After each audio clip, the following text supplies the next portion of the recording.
Hi everyone, आज मी मोरेश्वर गणपती काढणार आहे। आवडल्यास लाईक करा, शेअर करा, सबस्क्राइब करा।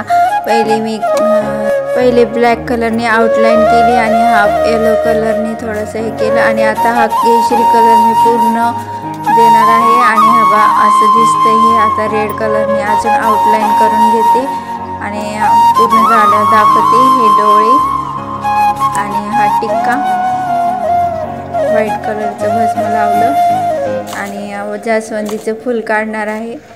तर माझ्या हे पहा, हे जास्वंदीचं फूल काढलं आहे आणि थोडीशी दुर्वा काढते आणि हे झालं गणपती। आपण मोरेश्वर गणपती संपूर्ण काढला आहे। हे बघा रेवण कसं बघतोय आणि आवडल्यास लाईक करा, शेअर करा, सबस्क्राइब करा। थँक्यू। तर मोरेश्वरची ही रंगोली तुम्हाला आवडलीस लाईक करा। गणपती बाप्पा मोरया।